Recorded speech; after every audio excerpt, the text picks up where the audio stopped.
नमस्कार दोस्तों, आपका हमारे YouTube channel high school classes में फिर से स्वागत है। और आज हम लोग कक्षा 9th के कबीरदास जी द्वारा रचित साखी नामक पाठ को, जो पहला ही चैप्टर है, इसको हम लोग पढ़ेंगे और इसके अर्थ को जानेंगे। लेकिन इससे पहले अगर आपने हमारे चैनल को सब्सक्राइब नहीं किया तो सब्सक्राइब कर लें और लाइक शेयर ज़रूर करें।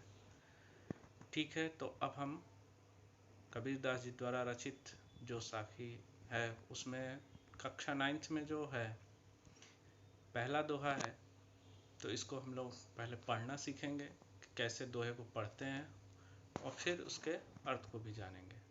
तो आइए शुरू करते हैं। पहला दोहा है, इसको हम लोग पढ़ेंगे। सतगुरु हम सूरी करी, एक कहया प्रसंग।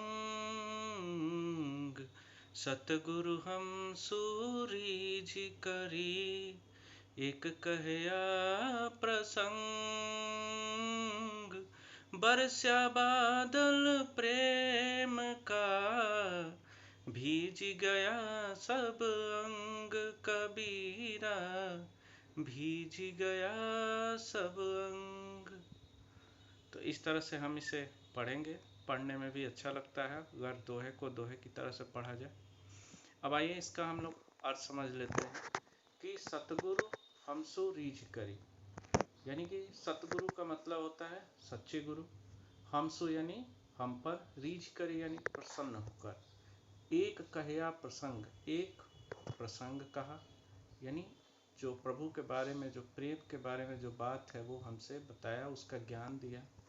और बरस्या बादल प्रेम का, प्रेम रूपी बादल बरसा और भीज गया सब अंग, और हमारा अंग अंग भीग गया। ये इसके अर्थ को हम लोग समझ लेते हैं। सच्चे गुरु हम पर प्रसन्न होकर के एक प्रसंग को कहा। प्रसंग का मतलब एक गूढ़ ज्ञान जो बहुत ही कठिन परिश्रम के बाद शिष्य को गुरु के द्वारा प्राप्त होता है। तो कबीरदास जी कहते हैं कि मेरे सच्चे गुरु मुझ पर प्रसन्न होकर के आत्मा परमात्मा का जो प्रेम का रास्ता है, जिसके द्वारा हम परमात्मा से मिल सकते हैं, उस प्रेम के बारे में मुझे बताया। और उस प्रेम को बताने के बाद ऐसा लगा जैसे बारिश होने पर, यानी जो बरसात होती है तो सारा अंग अंग हमारा भीग जाता है, वैसे ही प्रेम रूपी बादल बरस गया और मेरा अंग अंग डूब गया। यानी कि मैं उस प्रेम में डूब गया जो आत्मा और परमात्मा के बीच का जो रास्ता है। तो इसके द्वारा कबीरदास जी ने गुरु के द्वारा जो ज्ञान प्राप्त होता है उस ज्ञान के बारे में बताया है कि कैसे गुरु को हम प्रसन्न करके और उस प्रेम रूपी ज्ञान को प्राप्त कर सकते हैं गुरु के द्वारा। तो ये पहले दोहे का अर्थ है। दूसरा है कि राम नाम के पटतरे। तो आइए इसको भी पढ़ना सीख लेते हैं। कैसे पढ़ेंगे? ठीक वैसे ही जैसे पहला हम लोगों ने पढ़ा था, तो पढ़ेंगे ऐसे। राम नाम के पटतरे, देबे को कछु नाही। राम नाम के पटतरे, देबे को कछु नाही। क्या ले गुर संतोषिए, हौस रही मन माही। कबीरा हौस रही मन माही।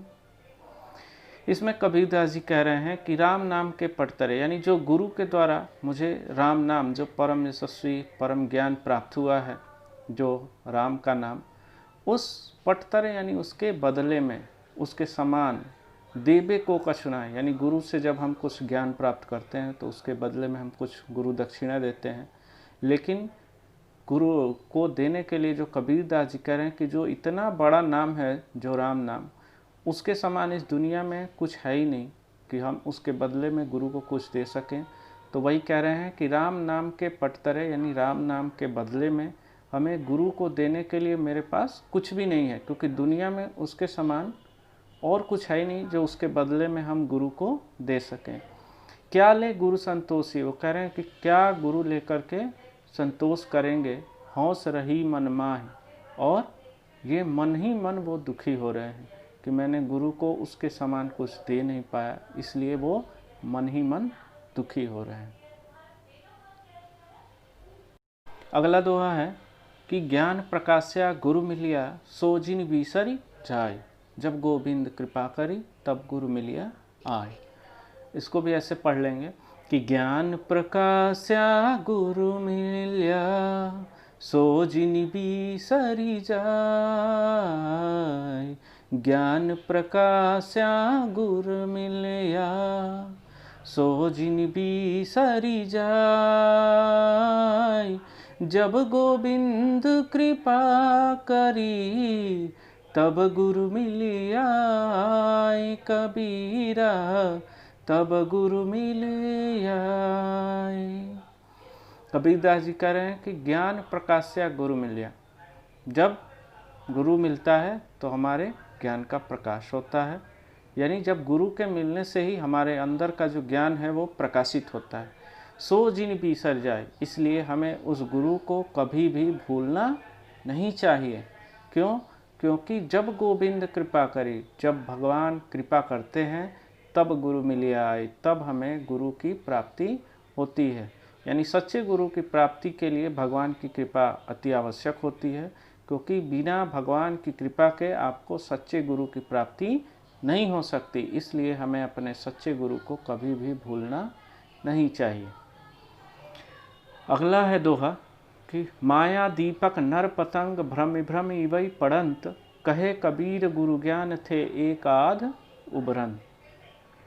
कबीरदास जी कह रहे हैं कि माया दीपक नर पतंग, ये जो मोह माया जाल है वो एक दीपक के समान है, और नर यानी जो मनुष्य हैं वो पतंग यानी कीट के समान है।